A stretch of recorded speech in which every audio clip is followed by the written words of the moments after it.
오주 11시에 기자회견을 열고 이재명 후보님께서 이전에 분당에 위치한 술집에 출입했는데 이 장소가 부적절한 게 아니냐 이런 의혹을 직접 알아보세요. 그거 다 알면서 왜 물어보는 거예요? 네, 안녕하세요 후보님. 파이낸셜 뉴스 송지원입니다. 오늘 윤석열 전 대통령 부정선거와 관련된 다큐멘터리를 보러 갔다고 보도되는데 이에 대해서 어떻게 보시는지 궁금합니다.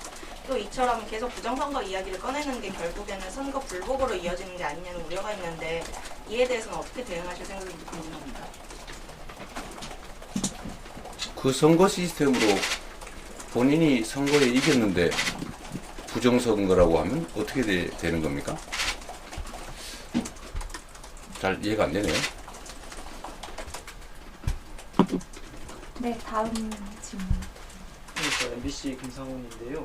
방금 그 질문에서 좀 연장선에서 국민의힘에서 윤 전 대통령은 자연인이다 이렇게 좀 선을 그었고 또 한동훈 전 대표는 이제 어제부터 지원 요새에 나섰고 홍준표 전 대표는 이제 하와이에서 대선 전에는 안 돌아온다 뭐 이렇게 또 밝혔는데 네. 좀 안에 이제 내용에 대해서 좀 어떻게 보시는지 궁금합니다. 제가 2월 16일에 100일 안에 국민의힘이 윤석열 대통령을 부인할 것이다 라고 했는데 실제 그렇게 됐죠.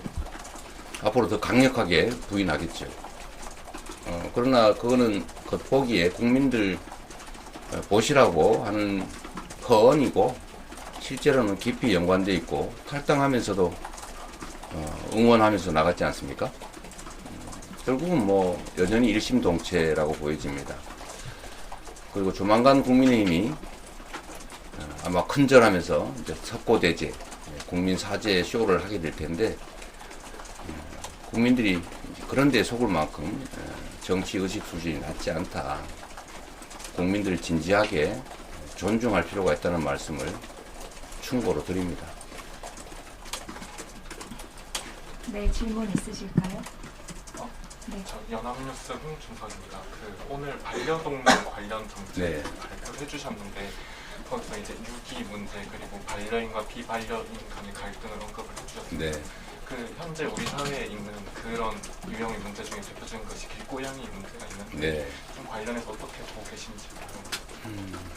제가 성남시에서 처음으로 반려동물 놀이터를 만들 때 해당 지역 인근의 주민들이 엄청나게 반발했던 기억이 있습니다.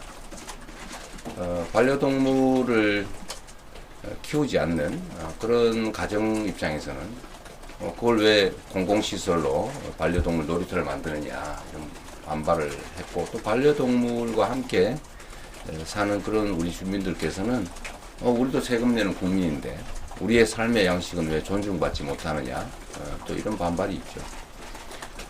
세상의 모든 문제는 양면이 있고요. 여러 면들이 있는데 이해관계도 충돌하죠.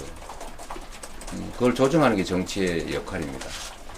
지금 반려동물 인구가 아마 전체 인구의 25%를 넘는 것 같아요. 그러면 그에 합당한 정책적 배려들이 있어야 됩니다. 방치한다고 문제가 해결되는 게 아니죠. 길고양이 문제도 사실은 일부는 뭐 음식물을 제공하면서 이렇게 좀 도와주려는 쪽도 있고 거기에 대해서 학대하는 쪽, 뭐 이런 쪽도 있고 그러죠. 그런데 결국은 저는 동물도 우리와 함께 사는 자연의 일부다. 공존의 방법, 공존의 가능성을 좀 찾아내고 또 비반려인들도 피해를 입지 않는 그런 방식들도 잘 발굴해야 되지 않겠느냐 그런 생각을 합니다. 제가 경기도에서는 이제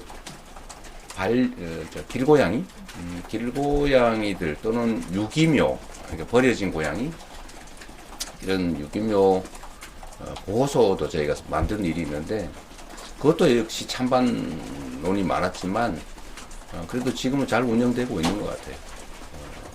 동물을 사랑하고 생명을 존중하는 것이 결국 또 인간에 대한 존중으로 이어지지 않을까 그런 생각이 듭니다.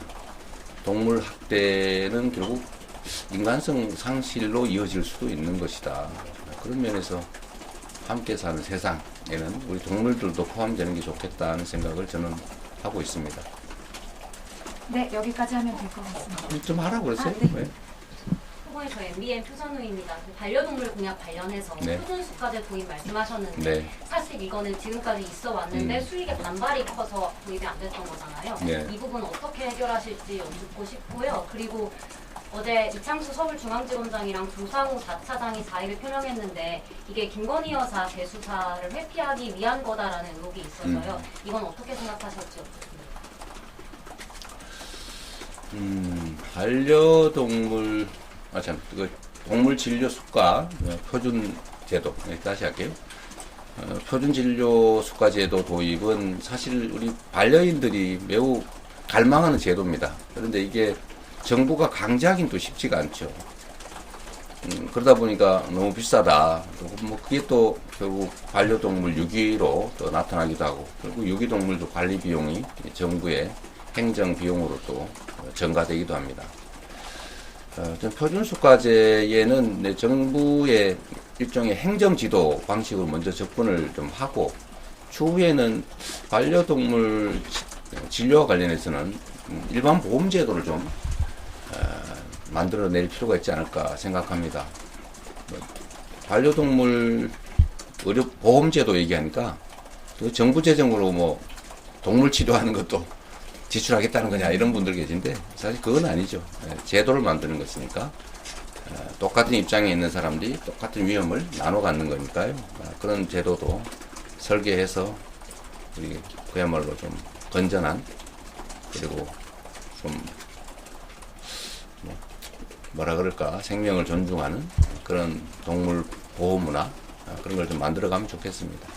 동물도 함께 행복한 그런 세상이면 더 좋지 않을까 그렇게 생각합니다. 서울지검장과 차장의 뭐 사퇴는 본인들의 결단이니까 특별히 제가 코멘트할 것은 없고, 다만 굳이 지적하자면 법을 집행하는 검찰이라고 하는 국가기관을 맡고 있으면 거기에 공정성이라고 하는 게 가장 큰 덕목이고 사명인데, 현저하게 공정성을 훼손하고 정치적으로 편향된 검찰권 행사에 대해서는 사퇴를 하더라도 책임을 면할 수 없다라는 점을 좀 지적하고 싶습니다. 네, 여기까지. 네, 마지막으로 받을게요. 저부까지 합시다. 조선일보의 박상디라고 합니다.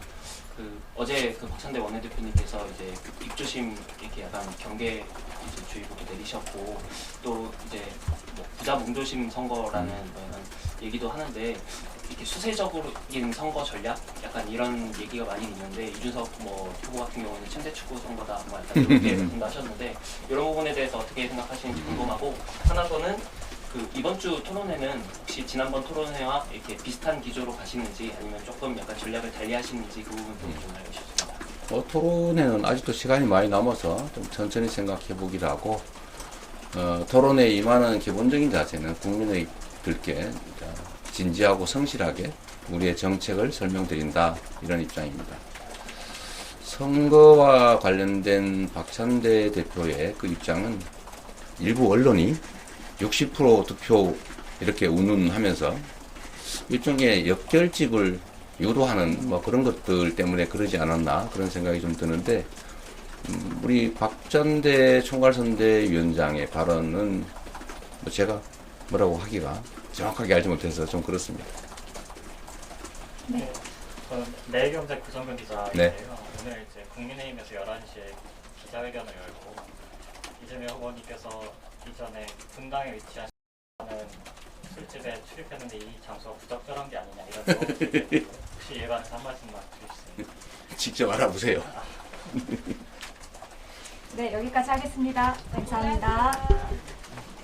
잠깐 후보님가 나가시게 잠깐만요. 그거 다 알면서 왜 물어보는 거예요? 나 알잖아, 그거.